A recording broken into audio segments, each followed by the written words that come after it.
Okay, so this is how you export your avatar into Unity, and then we're gonna basically set up the FBX.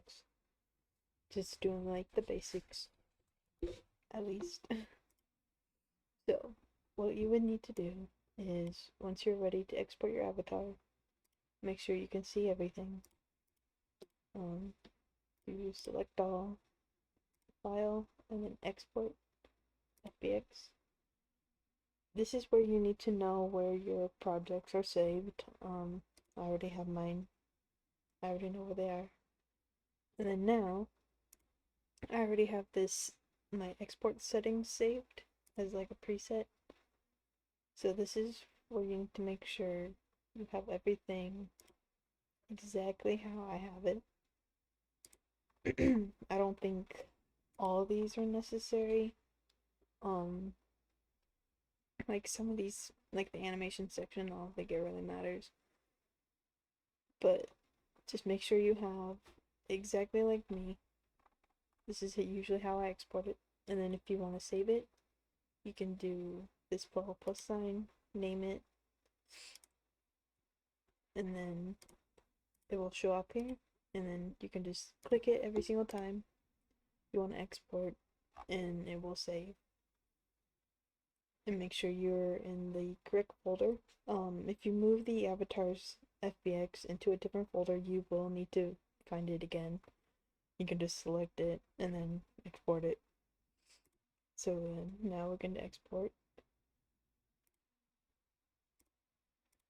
You can now drag and drop it into your scene. It looks a little bit weird because we don't have it prepped for Vrchat.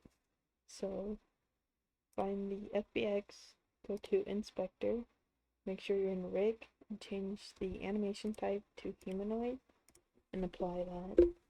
And then we go to Configure, and we just make sure each bone is the correct one from the armature here. I normally just remove the jaw because normally Vrchat bone or Vrchat armatures don't have a jawbone, so I usually just remove it and just make sure everything is correct here. And then I just do enforce typos and this imply, and then done. So now make sure you're logged in and go to builder. It will add a descriptor for you. I normally just do auto fix for all of these, and we'll fix the weird looking mesh.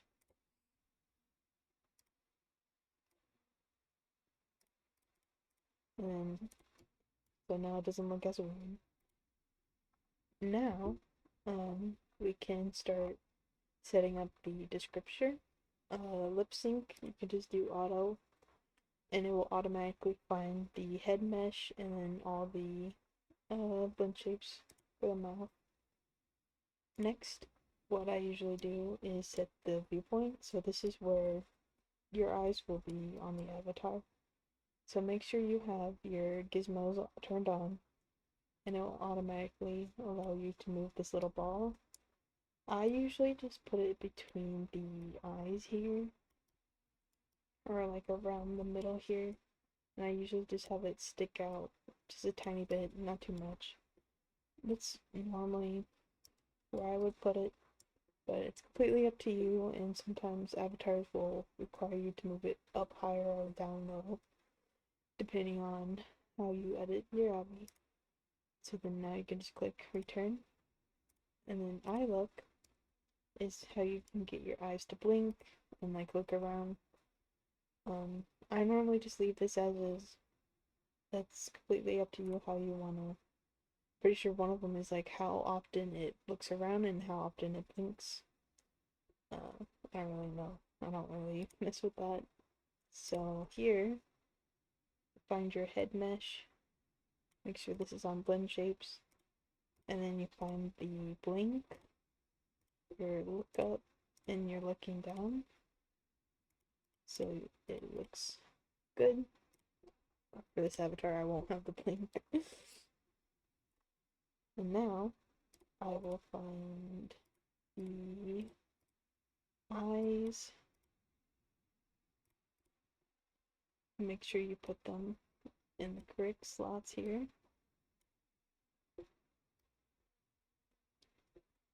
So now, this is like where your eyes will be looking, so you will have to edit this. Wrong thing. It's completely up to you how far you want your eyes to look. I normally just do even numbers, and then I just do the opposite for the other one.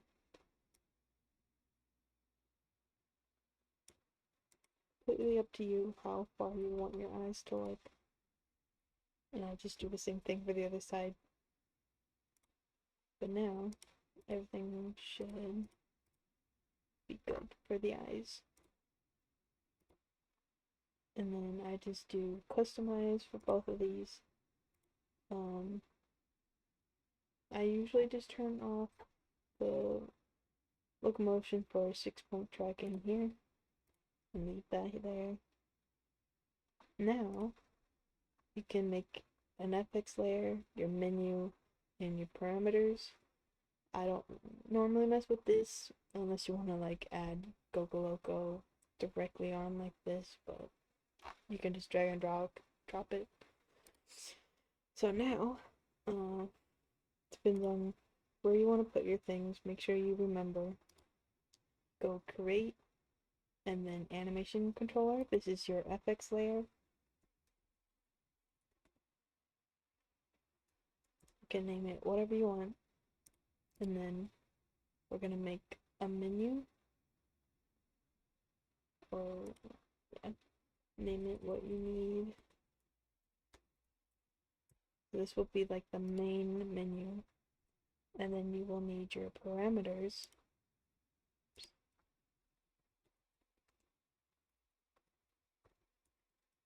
Doesn't matter what you name it, you can name it whatever you want. And now your FX layer goes here, main menu goes here, and then your parameters goes here. That's normally what I do just to get it set up.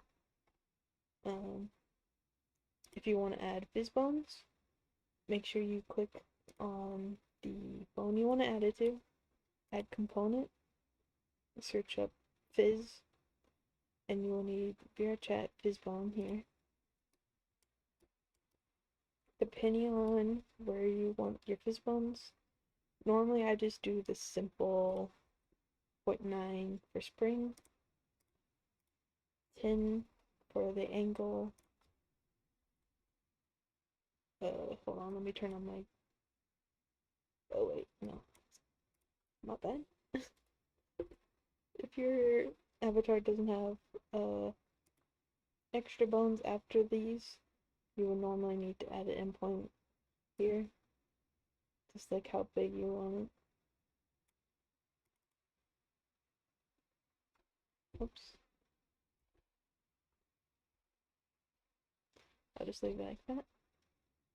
So this is basically like where your hands would affect the Phys bones. So this like is like a collider here, and it just like shows you how big it can be and how you want to like affect the bones. I normally just like look at it and just adjust it as is. But this is normally what I do for like the ass, the thighs, the chest, or like the stomach.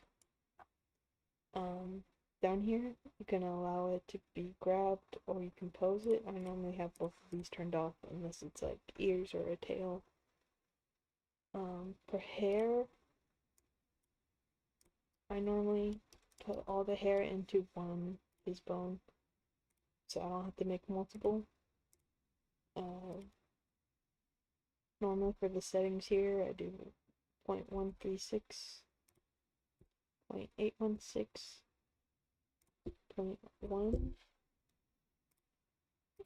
The angle, normally like 27. The collision radius, do 0.01.